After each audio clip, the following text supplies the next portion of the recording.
Hey, everybody. It looks like Alec and Ken are taking over the show today. No George. So Alec, I'll let you be the part of George. Sounds good.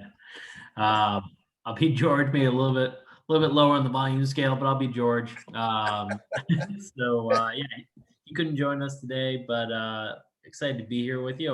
Always a nice treat. Obviously, I've gotten the benefit of hanging out with you on the tours, so definitely nice to get some time in between those to catch up. Yeah, absolutely. I mean, I think we've known each other a little bit longer than the tour Much for longer than the tours. sure. That's just Uh, the time I get to hang out with you these days, since yeah, they're at a back trade show. to back to those auto task days, Yeah, bringing it way back. when I was on the other side of the fence and you were at Autotask. Um, yeah. So it's always great, obviously, to jump on and have some conversation. I mean, let's talk a little. Let's throw some ideas out there for stuff that you have a bit of a play into. Let's talk a little bit about and something I think that the MSPs are struggling quite a bit with lately, and then we could just kind of do our normal thing, right? Just kind of back and Yeah, forth. But let's talk a little bit about sales from a standpoint of what MSPs are seeing now and what what's changed with COVID from that mhm. standpoint, right? And then what you're seeing, because you're definitely plugged into a lot of sales engines. You're talking to vendors, you're talking to partners, you're talking, especially doing events, you're kind of plugged in sideways to almost everything there is out there under the sun. So maybe you could, talk a little bit about what you're seeing, and then we can, see if anybody out there has any questions or wants to throw anything in the mix as well. Sure. Yeah, actually, that was going to be my first thing. Is anybody, if you have any questions, feel free to chime in. Obviously, we're always happy to do some audience participation. But yeah, it's been interesting lately. One of the things I think I saw through COVID was you had a lot of acquisitions, which I think came at a surprise and a lack of surprise depending on the scenario. Right.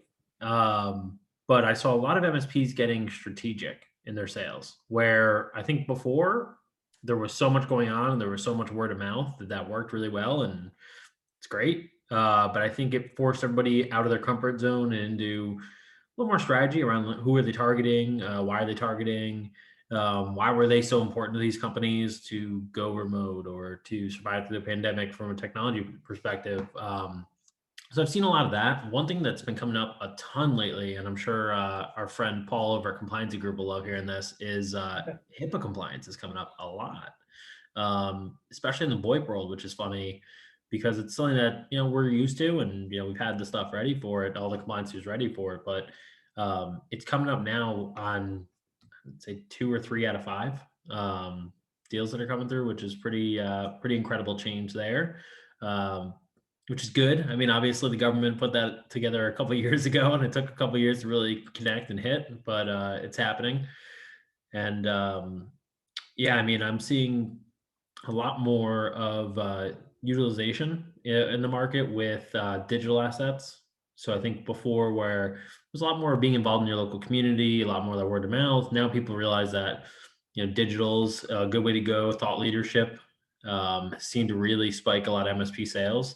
So people who went out there and got in there early. I mean, are both of us know and work with the Tech Bearer team pretty closely. And I mean, Reese got out there on day one. It felt like of the pandemic was doing some pretty good thought leadership sessions. So, I think that's a huge trend I saw, and I watched a lot of those guys start with a handful of people watching their presentations to you fast forward, and the amount of success they had through that pandemic just goes to show if you don't give up and you stick in there with it, it can really become something amazing. Yeah, it's interesting too, right? It was also the change in the audience. It wasn't Mm. just the size of the audience, it was the quality of the audience, right? I know Reese and I know Cole, a few of these guys were telling us the same things. The stories were coming back. Yeah, the audience is getting more mature. We're not talking, we're not having administrative assistants show up to these and listen. It's actually C-level people listening and paying attention. And then obviously the spinoff of that was commit. How much more Mhm. commit, which of course Bob Coppage will be super interested to know that. I'm sure he already knows that. that comments now come out of that because these C-level folks, a lot of them were in larger companies and saying, what the hell is going on? How did we not know about this? How are we not ready to at least make this shift? Why are we still struggling with, all these issues, not to mention the security stuff that we're not even sure we're struggling with. And then they're going to these events where guys like Reese and Cole are putting on educational events and saying, hey, these are the things you should be doing. And then they kind of are, their minds are blown saying, oh my God, I've never even heard this conversation. So that's a big deal. I've seen a lot of that. Comment is definitely rising. Seeing a lot of our larger partners, some of the partners who've been, our the North American Partner of the Year, or just different larger strategic partners of ours that are getting heavily involved in that space. And you're right, a lot of it is that tapping in from being that thought leader. I think on the other half, the security stuff is just off the rails, which no one's surprised with. I mean, you look at the news the last 12 months, shows no sign of slowing or stopping. So we'll see how that continues. But yeah, I mean, if you're not tapping into that today, if you're still just offering a couple basic services, you are massively missing out. But I mean, at the same point, I think I'm happier to see it being taken a little more seriously today. People are not just flipping over and changing a title on a business card. I think people are really making sure that the back end's there, the presentation's there, the knowledge, the training, the tools are all in place for it. So that's definitely become a huge demand. I think we're up there with the compliance that I'm seeing on the VoIP side. Yeah, when you talk about acquisitions, Alec, have you heard, do you think that some of those acquisitions were also larger companies taking advantage of companies that were hitting the panic button during COVID and maybe have got taken at a much lower number than what would have been usual? We did hear some stories creep in where people were like, yeah, watch out. PE is going to creep in and try to steal some of these companies that are on that, cusp and are now panicking because of what's going on with COVID. Did you see any of that? I watched for that because that was something that I think a lot of us had kind of thought about early on and watched for. I'm sure there was some of it. What I saw a lot of was probably people who were heading in the direction of wanting a buyout or getting out. Maybe somebody had been at it for a long time, kind of feeling burnout. And they probably sold earlier or faster than they thought that they would. But, do I think that people got robbed? Probably not. At least none that I saw. Well, what about the flip side of that then? We definitely know that the boom of acquisitions was causing certain companies to get way more, going up to the 8 and 10x mark, where that was unheard of even a couple of years ago. So did you see some of that? I actually spoke to an MSP today that was about 50 employees a year ago. It was 100 employees today, planning to be 200 by the end of summer and 400 by this time next year. Yikes. So I mean, the money is definitely out there and people are utilizing it. I think I saw some that just off the rails, unbelievable acquisitions. But I also saw some really good ones. I think there were some people who took a real serious look at, look at the state that the world's in, right? Technology didn't get a breather. We talk about this all the time with Channel Strong. MSPs did not have a second to sit back and go, oh, I guess I work from home for the next 3 weeks, or I only work once every 2 weeks. We were in it from day one through, and I think a lot of them took a step back and said, what does our future look like? I think it kind of rose the serious level in some of the conversations, and you saw some of the ones that were, hey, I'm pretty big, you're pretty big, we're both in good markets, we probably end up competing. Does it make sense to go at this together? I think I saw some of those conversations happen, which is great, right? We both saw some pretty amazing players grow through acquisition through this, and I'm happy to watch it. Yeah, and you just got to make sure to, for any MSPs out there, be careful. There are a lot of pitfalls when going through acquisition. So you really want to do your homework and put everything through the test. You want to talk to the people that work at the company. You want to talk to all of the players involved, even some customers. Make sure that everything is lining up the way it's lined up. And we got friends like, Zach over at True IT, who's told us some crazy acquisition stories.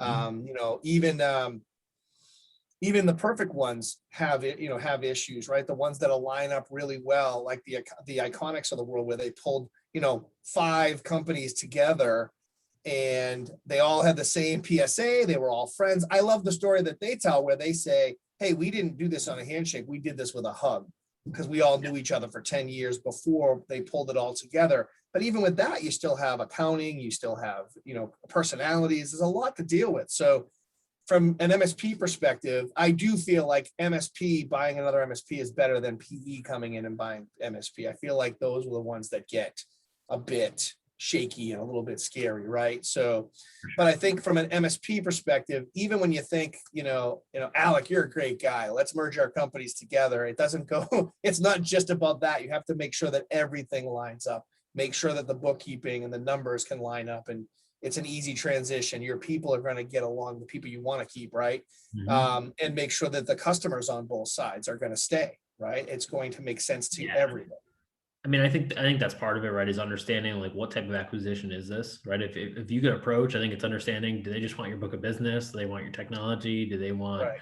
the one portion of your business, which is writing code, right? I mean, what is it that's the goal in this acquisition? Is there a long-term goal for you? Is there contract that says you're going to be there for a good amount of time? All those things really matter. Jameson West actually does a really good presentation around this because he went through a really bad acquisition, um, which definitely cost him some headache and time and money. But then he went through 4 amazing acquisitions, and it was what he learned from that first one that guided him through the next 4 and put him into a position where he had a great, really successful MSP in the Seattle area before he sold it and moved on to his new business, which he's done very well with. But I always loved that story and listening to him, and I learned a lot from that. And I think he talks a lot about the culture aspect of it because that can make or break it. You get one wrong person that's against it can really just poison the whole well, right? He talks to that a lot in accounting, the books, the real books, Right. all the different areas you can really fall down in. Yeah, it's 100%. So it's a very, and at the same time, it's one of those things where you want to make sure all your ducks in a row, but don't be completely afraid of looking at it, right? Because in a lot of cases, if an acquisition is done right, there's a lot of good things that can come out of it, right? You may need, especially if it's also servicing some needs that you have that you can't fulfill yourself, right? You're bringing in, where these acquisitions really make sense is when you're bringing in somebody who maybe you're bringing in a team of people that completely augment what you don't do, right? It's just that match of people. And a lot of times, sometimes that happens with the ownership, right? I may be a real technical owner and I'm bringing in somebody who has some real business acumen. That can make it change. That may, well, you're already there, Keith. We already know that. So, those are the types of things that, when I was an MSP and we were talking about acquiring companies, we made a bad acquisition.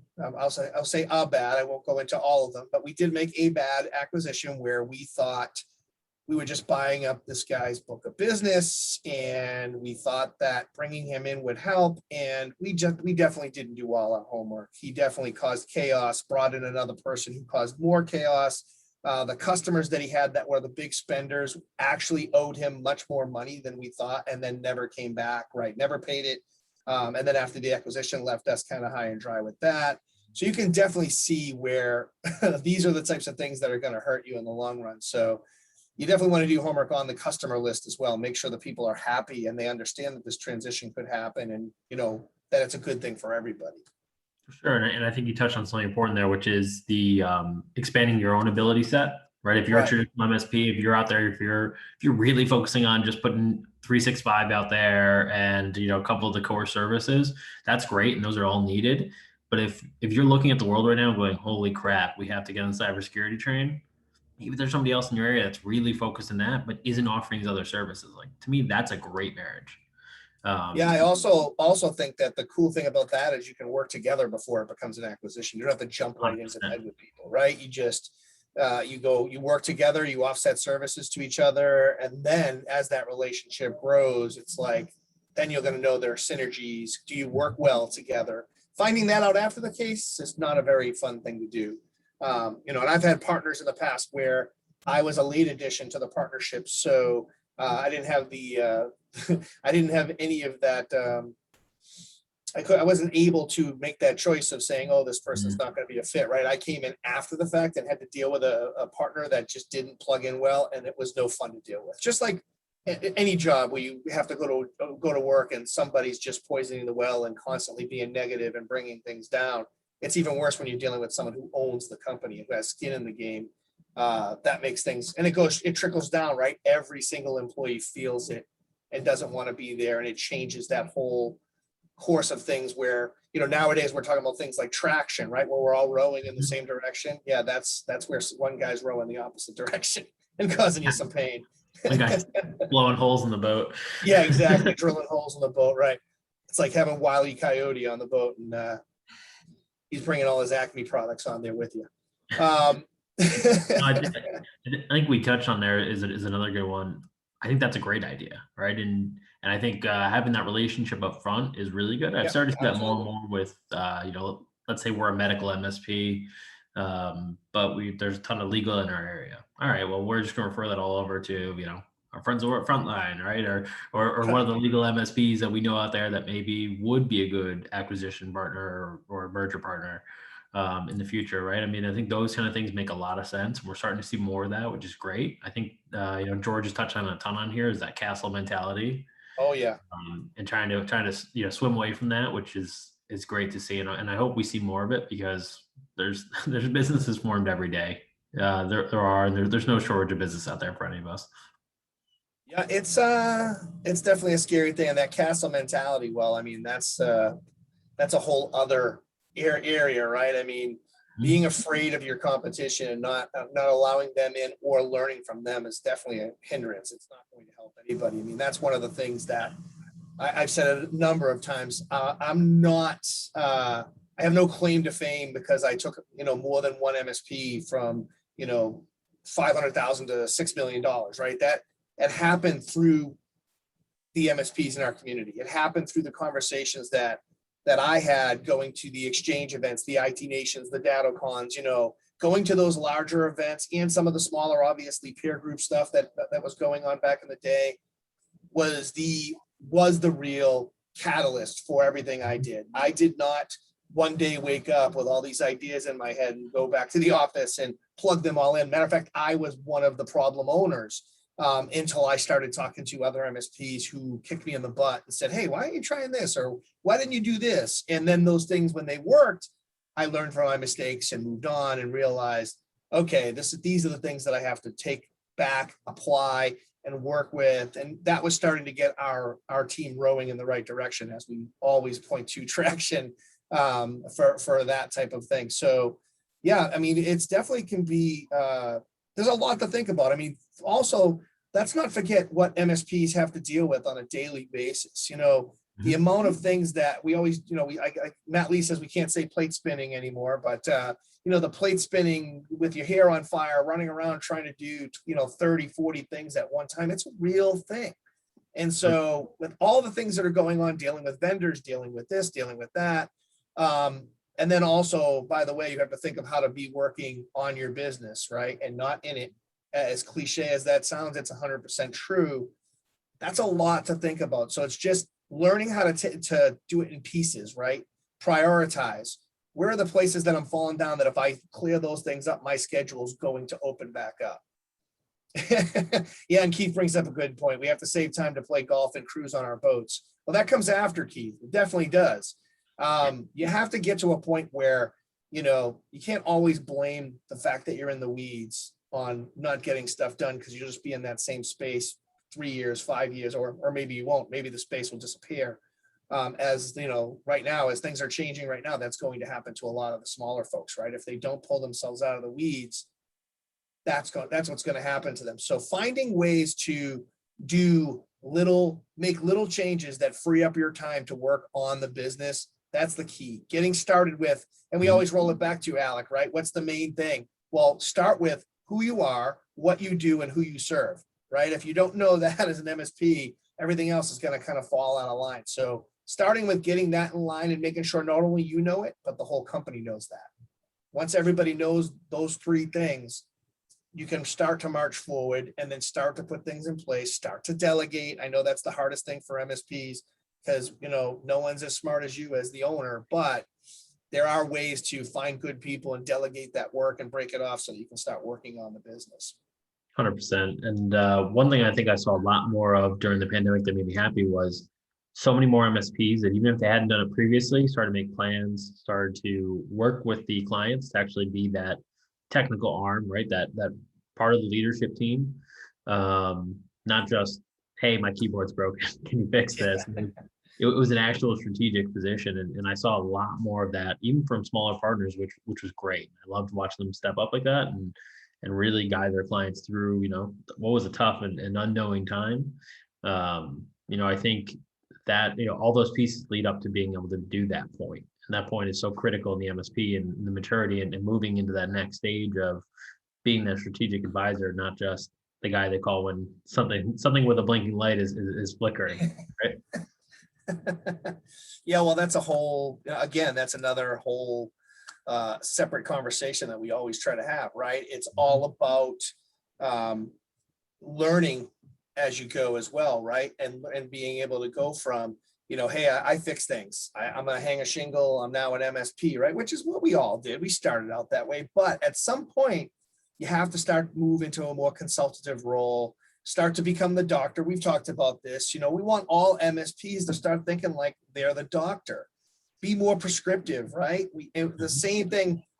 George and I have talked about this. You and I have talked about this. I think everybody's talked about this. Matt Lee and I, when we walk into the doctor's office, they're not pacing back and forth, waiting for us to get in there going, man, what am I going to sell Ken today? Right? They tell you they tell you what's wrong. They tell you this is what you're going to take. And you don't say, oh, I don't want the blue pill. I only want the white pill, right? That's what we've become as an industry because we've allowed it to happen. In a lot of cases, it's our fault as MSPs that we've allowed it to get to that point. And many MSPs are making that change and learning how to become more consultative and learning how to, be that, I hate to say the term trusted advisor, but it is, you are becoming that trusted advisor to their company. You want to be more than just the person that comes when something breaks to put out a fire. You want to be that person that they turn to for all their consulting needs, right? All the things business wise. And so that's another reason for when you're talking about learning how to expand and work on your business, learning more about the financial side of things, learning more about the business side of things, even learning, you don't have to know it all because you're going to hire people to do these things, but those are the areas where you can get taken advantage of if you have the wrong person come in and you think, okay, they got the whole financial thing covered, right? That's what you hear about MSPs who, had their accountant walk away with thousands of dollars because, they had no clue what was going on with their books, right? Yep. So just learning enough to know and spot where something could be going wrong before it goes completely crazy is super important as well. So learning those different aspects of the business enough to at least catch things like that and catch if a sales guy is doing a better job selling you on why they should sell or why they can't sell instead of actually selling for your business. Well, it's like we talked earlier about expanding out your ability set, right? I mean, that's another one that I'm starting to see more and more. I mean, if you look at Hilltop Consulting, right? Those guys, frontline managed. Those guys went from really focusing on the legal side of IT. They went into accounting services, business services. I mean, they have all these different great options now for businesses. They are becoming an all-in-one stop, for the legal industry, which is pretty amazing. But that's just somebody who said, I'm sure they worked pretty heavily together and then said, this would make a lot of sense. Let's bring all this revenue internally into one house. It doesn't have to be IT services that expand out what you do. I mean, IT services will never end. There's plenty more coming, and cybersecurity, as much as it's been around for a long time, it wasn't nearly the level of what it is today or the level of offerings what it is today. But there's tons of other business services people struggle with every day. I mean, we're seeing a ton of the convergence of managed print into managed IT. Yeah, well, I mean, let's face it, pretty much every company is now an IT company, right? When you really take a wider lens, this is the Jay McBains of the world are pointing this out daily, right? That all companies are becoming IT companies, and there's a lot of blurring between the ecosystems because of this, right? I mean, even back in the day, I guarantee you, like Keith or some of the regulars that are listening to this will tell you the same thing. Back in the day, you had copier companies who would come into your MSP, come into your customer's business and say, yeah, we'll do all your IT because we can plug our copier into the network. They had no idea what they were getting into, but they were saying it, right? And then you had the phone companies. Then there was this kind of, it used to be they would refer each other business, right? To, no, I can't refer business to that guy because they're doing what I do. And then they started to pull away from each other and try to all do the same thing. It's happening now on a much larger scale, whereas everybody is starting to get into the George's quotations, IT business, right? And that's becoming a little bit weirder because we're when the lines get too blurred, who's doing what? And if everybody does IT, who's really the consultant? Who's really the one that you trust, the person that's going to be that influencer, right?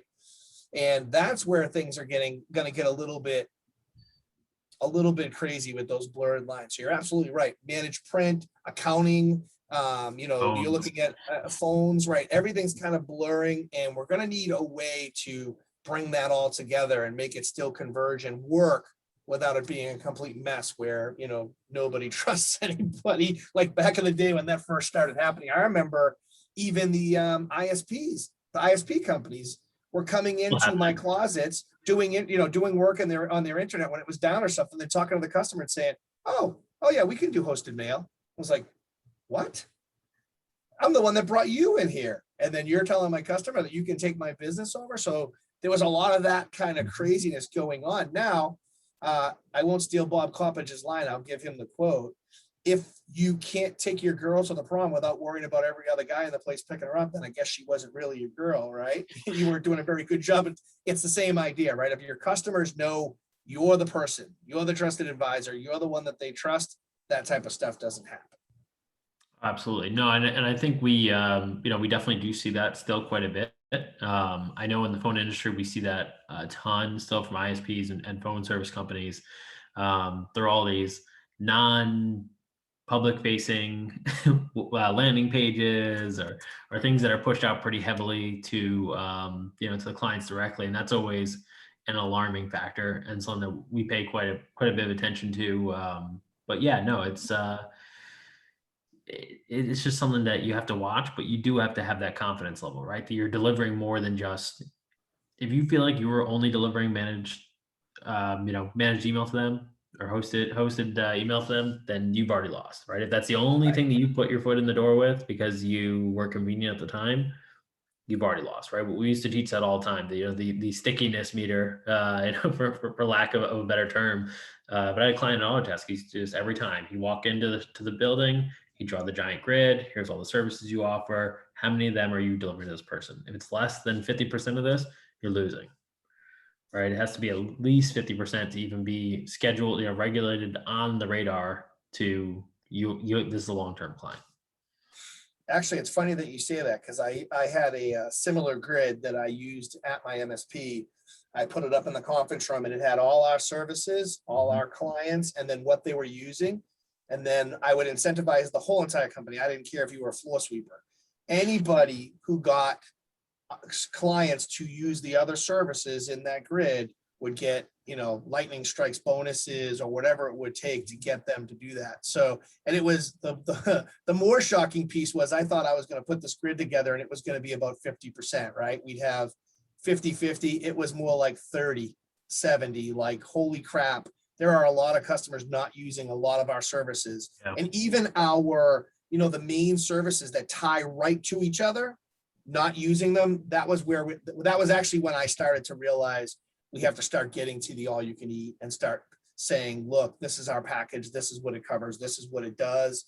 We're not talking about techie stuff. We're talking, here's your problems. Here's your business problems. These are the solutions, right? And that solution wraps around that whole entire problem, all their problems. But yeah, that was my own aha moment, putting that spreadsheet together, thinking I'm going to get everybody selling all these things. And then I'm like, wait a minute, I'm thinking about this wrong. Getting these people to have to buy each individual piece when they all should be in one solution.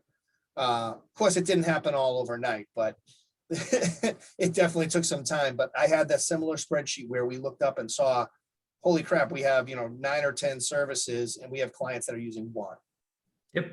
Well, I mean, it shows you an unbelievable white space in your business, right? I mean, how much if we fill this in, what does that look like for us revenue wise? What does that look like for us growth wise? Right? I mean, it's a great place to start with an account management team. And start to get somebody that's working with your clients day in, day out, understand their needs, their wants, making sure they're happy, but also keeping them informed on what services you're offering. Yeah, I like Keith's reference too. Keith says that if you want to sell on business process, you must have business knowledge and background versus simply being a tech guy. Be more than just Geek Squad, and that's 100% accurate, Yeah. right? You want to separate yourself. That's how you're going to separate yourself. And listen, you don't. I agree with what Keith said, and I know earlier he mentioned MSPs don't take the same level of they don't have that same level of they don't value the level of degree when you're talking about management team, right? They're not necessarily valuing advanced tech degrees, masters or higher or anything like that. I do agree with that, but you don't necessarily have to have a master's in something to get to that place. You can also learn these things. You can get educated. There's so many places, and from a financial side, I look at places like, MSP CFO, like places like that, those kind of companies where they've been trusted. MSPs have been using them for a while, and you could run with them forever, or you could build it up until you need your own CFO, whatever it may be. But finding resources like that, to Keith's point, that have that acumen, that can handle the finances, get involved with people like Taylor Business Group, who dive right into your finances and actually help you learn how those processes should work. There's many different ways to do it.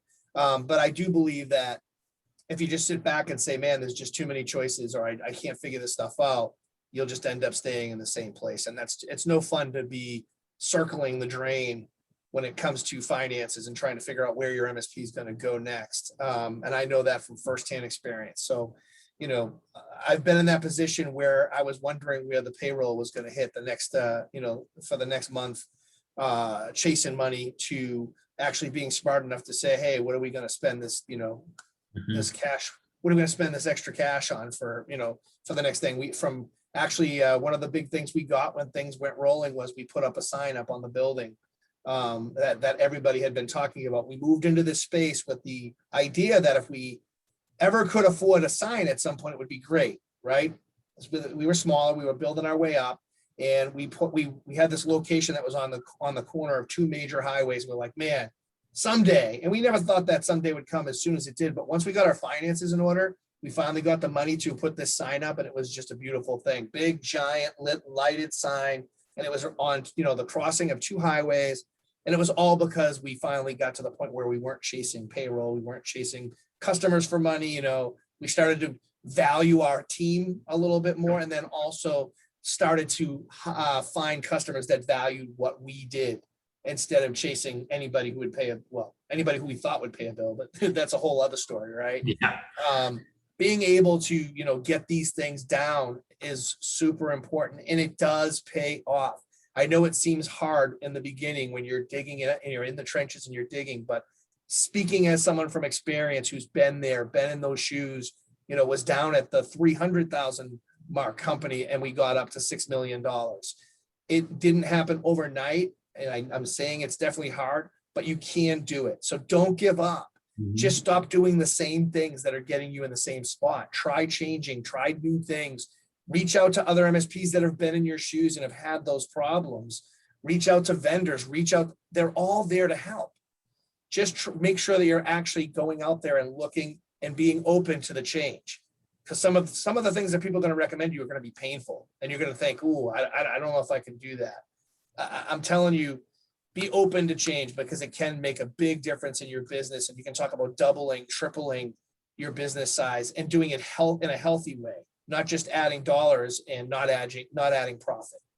So absolutely. I mean, I think one of the things that I've always referred to as like that Scooby-Doo run, right? It's like you're working really hard and you're putting out a lot of energy, but you're really just running in place. You got to stop that, right? You got to plant your feet for a second and go.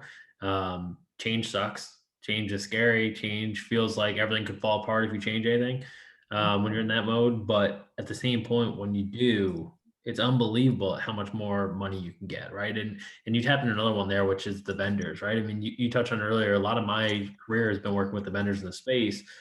And there's two unbelievable factors to that. One, it's unbelievable how resilient sometimes people are for the help and resources that are out there, are resistant, I should say. And, it's unbelievable how many tools have popped up to solve these issues Yeah. over time. I look at the Connect Booster team. They popped into this industry solely because one MSP client said, "This is really cool. I wish you could integrate into our PSA." That was it. That was the start of the whole thing because they were a point of sale system and a credit card processing system. And they built an entire company and an entire tool geared around MSPs and actually abandoned their initial tool. The initial tool is still floating out there, but there's no development cycle on it. It's pretty much in maintenance mode because the MSP market completely revolutionized what they do and became their entire focus, which is great to see, right? And you talked about getting paid and chasing people for bills. I mean, that was a huge issue, and they set out to solve that one problem for people.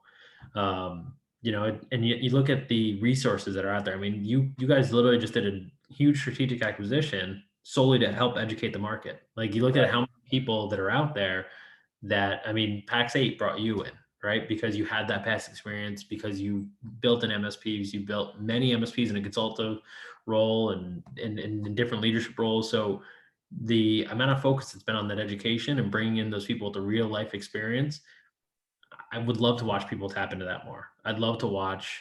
I mean, I've watched you city by city, 10 cities at a time, all year on each tour, go out there and offer that time and time again. And I hope that even a half of the people took you up on that because the amount of value that's in that is tremendous. And it's great that PAX 8 allows you to do that. And it's great that more MSPs or more MSP vendors are starting to tap into those kind of resources and bring those people internally to be able to offer that. Yeah, I think, thank you, by the way, I appreciate that. I think the main thing is that we all have to get into the belief that rising tides raise all ships, right? So the more that we do for this community, our community, to make everybody better, it makes us all better.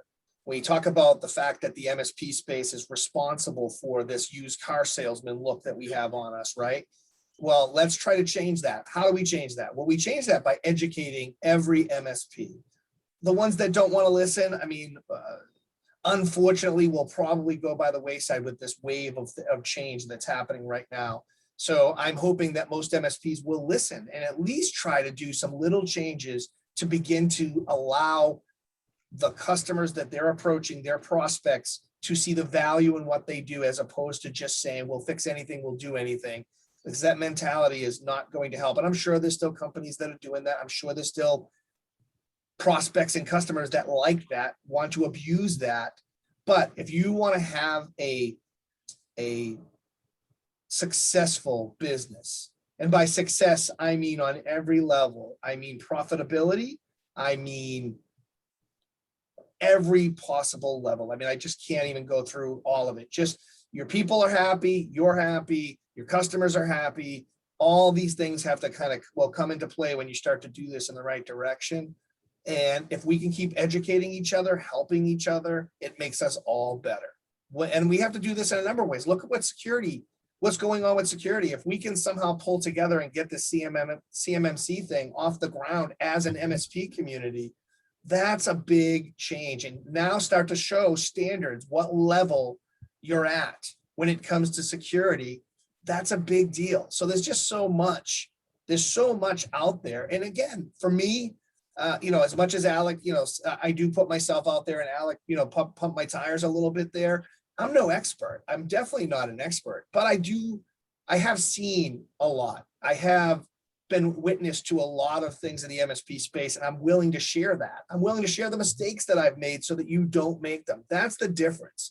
And I think all of us as a collective, when you put the brain power of the Alex, the Georges, the Keiths, the people on the call right now, all of us together, that's when we're talking about raising the tides and making this community better. And I truly believe that. I know sometimes it can sound cheesy, but my whole reason for stopping doing what I love doing, which was helping MSPs grow, was, and come to Pack State, was to continue that on a higher level.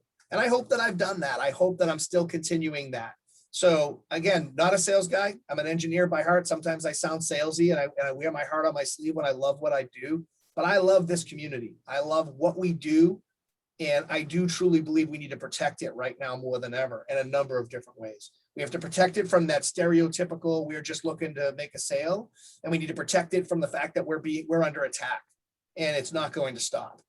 And guess what? It can be solved by a couple of very simple things, right? Microsoft put out that report. I think it was 90 or 95% of these attacks could have been stopped with MFA, password management, and some education. To me, those are some things we need to get in play, and we have to force that across the board. And then, I'm sure security will still be an issue. There'll be, these people are smart. They're going to find new ways, but why are we giving them the easiest route? I mean, even the pipeline. 2 or 3 of those could be changed immediately. Right. Exactly. With the easy products that are already out there.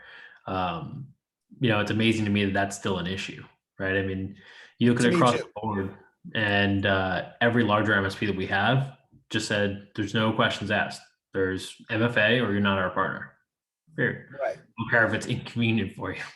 And that comes with becoming more mature, right? I get that it's not easy to just drop folks when you're in that smaller range.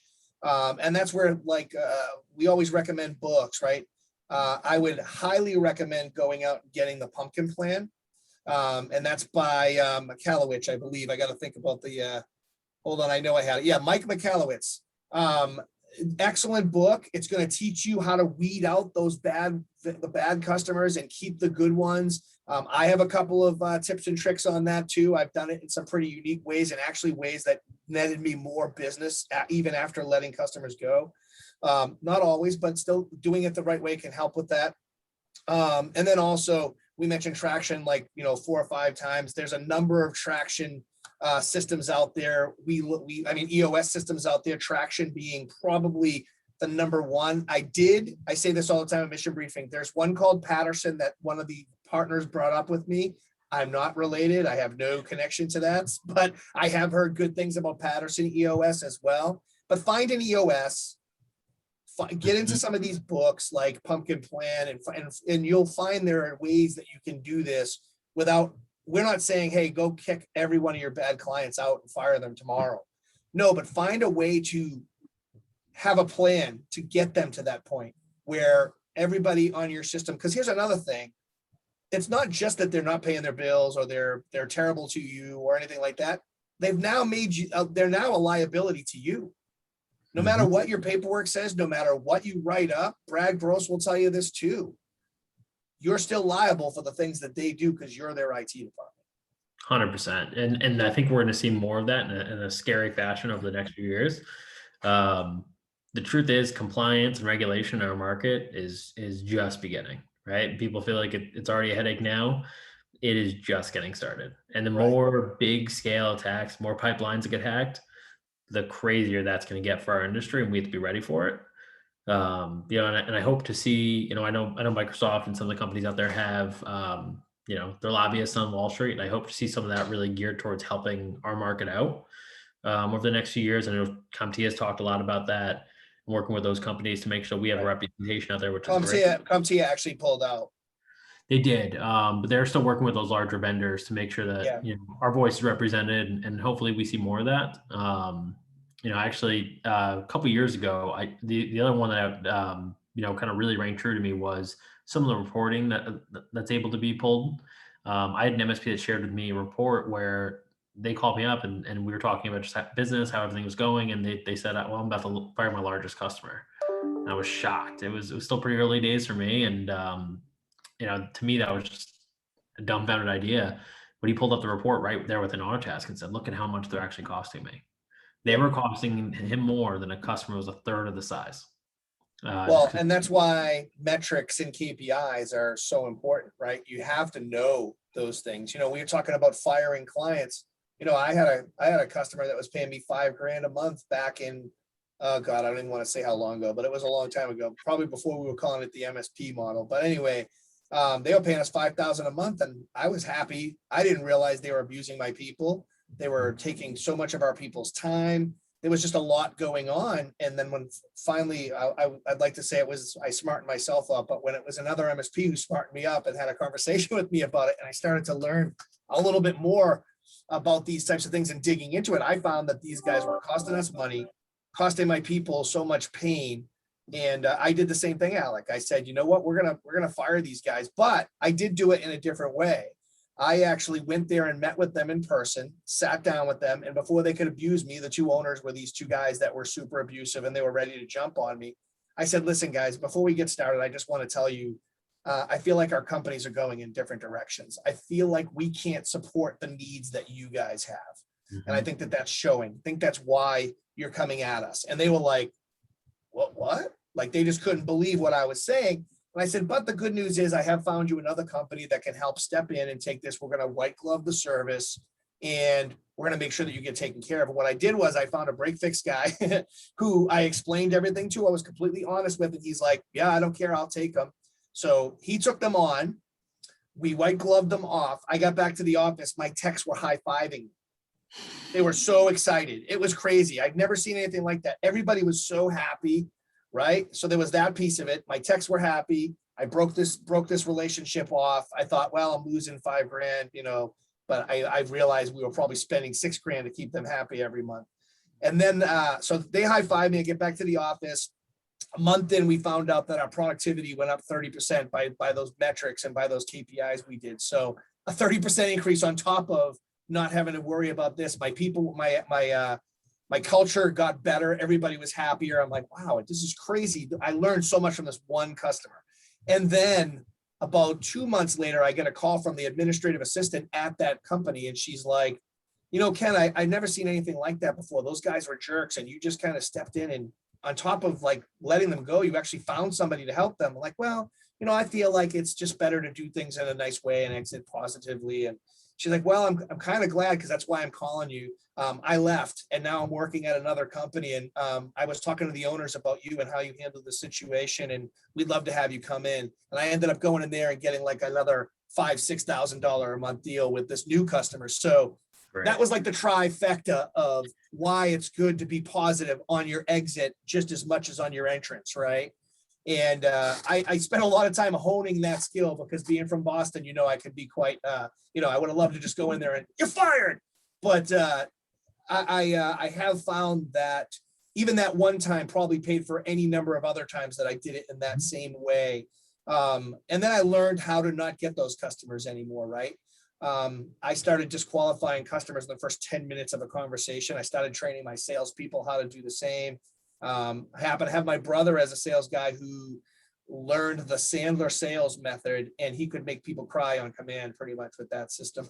And it's just about peeling back the onion, right? And finding out where the pain is. And he was really good at it. And boy, did he take off with that, like just talking to people. And again, we always make it sound like, oh my God, you tricked us into buying something. That's not what it's about. It's about helping people get out of their own way, because they have problems that we can solve, but they see us as the used car salesman. So we have to get around that. We have to find a way to get past that. And that was his way. He asked the questions, peeled the onion back and found where the real pain was and proved to them that we could fix those problems and make them feel better. And that's when you can really start to hit it out of the park, when you can choose who's going to be your customer, who's not going to be your customer, and why, and still be polite about it. Right. And, you setting those upfront contracts, right? The expectations up front and doing things like that are just pieces of that. I highly recommend that you just learn some of these techniques. Again, you are tricking them in a way, but you're not tricking them in a bad way. You're tricking them into getting out of their own way and helping them. Well, George and Brad would both say that for an offboarding, everything should be outlined in terms of how that could look in your MSA. That was one of those things that George talked to me about pretty early on. So we had a client who was looking to offboard one of their pretty major clients, and George opened up and showed his MSA from his MSP. And I was, that was something that really stuck with me pretty early on. I thought it was very cool in terms of education, but he had it outlined from top to bottom. If we decide this isn't working, this is how this whole process looks from start to finish. Right. Who's responsible, where we're responsible, with the timeline, everything was outlined. It was really impressive. And that's one of those things that I agree with you. I think the offboarding is absolutely as important as the onboarding, because if you piss that person off out the door, everyone around them's going to know it. Well, it's not just that. The exit should be almost better than the entrance, Mhm. because not only from that perspective, but make them realize what they're leaving. A Yeah. lot of times what happens is a rash decision is made by someone in the company to make a jump. And if you're kicking and screaming the whole time, then it's like, yeah, why do we need to, no big deal there, right? It's not a big deal. These guys were angry. Look at the way they're acting on the way out. Whereas, or if I'm just saying, hey guys, we just want to make this the best experience ever, and we're going to take care of you.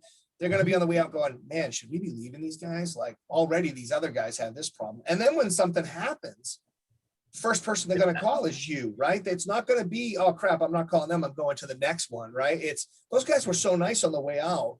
They really do have their stuff together. Everything was lined up. Now they're going to come back to you. And guess what? You could say no too. You can still decide, you know what, it's just not a fit.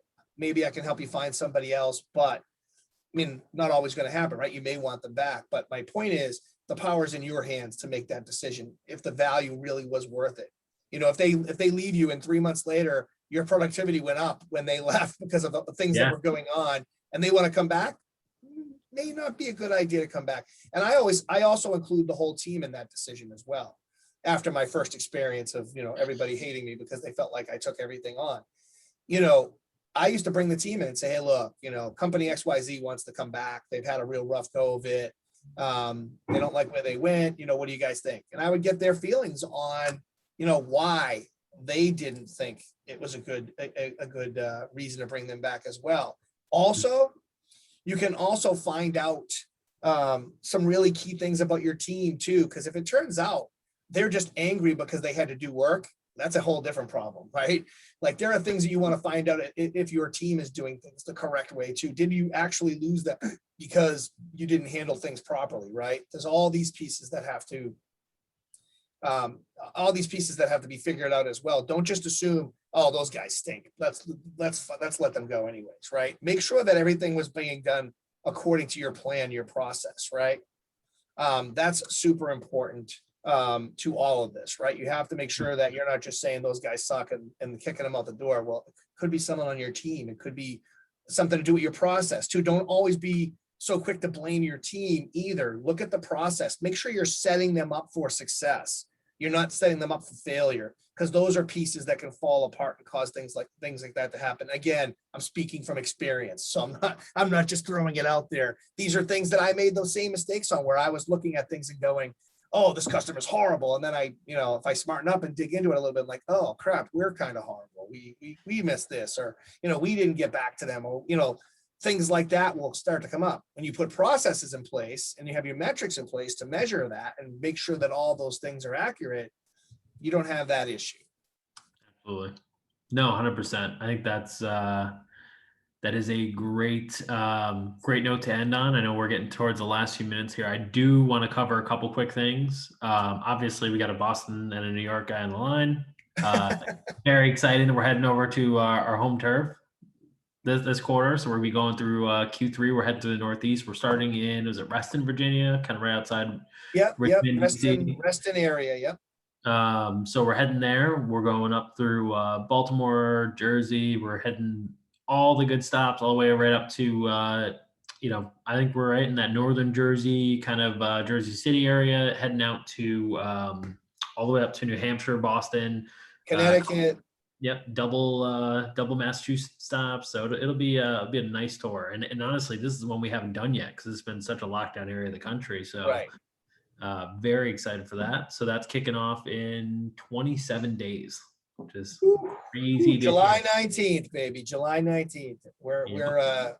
We're getting fired up. I'm sure Sade's behind the scenes dancing around our office right now. Can't wait. I'm sure she is. A lot of logistics still to order, a lot of snacks, a lot of beers for the MSPs. It's amazing at how fast those coolers get light. But yeah, if you haven't seen any of the info yet, head over to mspinitiative.com. Head over to the Channel Strong section. You'll see our countdown timer. You see Ken's face and plenty of good. Sorry about that. Sorry, but I don't know what they were thinking. Now you got to see my face all the time. But plenty of good info about what to expect. If you haven't been to a stop yet, if you're in the Northeast, obviously this would be your first stop. So it's a good chance to come out and get more of this, right? We're going to talk about what we're hearing from MSPs, not only nationwide, but globally, right? Ken and I are lucky enough Let's to be work. honest though. Let's be honest, Alec. Like I said before, the most important thing is you MSPs talking to other MSPs. We're great. We're all going to have great conversations, but the coolest part is really the community part. You as MSPs talking to other MSPs who are living your life right now. That's the most important thing. So come out, if not for anything else, but to have a few drinks or food or whatever with those MSPs and have that conversation. It's really, really important. That's the piece that, like I said, changed my life, expanded my world when I was blowing up these MSPs. Absolutely. And I mean, at the same point, they could also challenge you in cornhole. And I'm hoping to watch somebody take you down. So yeah, plenty of good options there to hang out, get some good community time. And then finally, it's just a nice PAX 8 week. We've actually got Ryan Burton joining us on Thursday. And this was your suggestion. You're gonna wanna stick around for Ryan Burton on Thursday. If you are listening to this and Thursday's coming up, you're gonna want to listen to what Ryan Burton has to say. He's gonna break down the security world and really talk about some things he's even learned over the last 6 months to a year with what the difference between EDR, MDR, and all the terminology. It may not be what you think. So Burton has been a guy who's been diving into this for a while, having to vet security vendors for a while. And we were having a conversation and I said, this would be a great thing to tell the community. So, and Burton, of course, accepted, and he'll be on Thursday to talk about all things security. So get on here, ask questions. I think it's going to be a really good time. And, touching on something we hit on a couple times during this, we actually have Brad Gross following on the next Thursday. So 2 really good sessions coming up. George and Ken will be back next week. Maybe I'll pop in and say hello as well. And we'll definitely keep things rolling. So we'll end this one a minute or 2 early, but I appreciate everyone for joining us. Look forward to seeing you all soon. If you got anything out of this, thank you for joining us. And I would say take a page back, go back to the website. When you're on that channel strong one, go to the sessions, and there's every last session, which is an alarming amount at this point. I don't know how Sade manages them all, but 2 sessions a week, over a year and 3 months of doing this. So plenty of good education and nuggets in there from all of our different great speakers. So thanks, Ken, for joining as always, and talk to everyone soon. Have a good one. See you guys.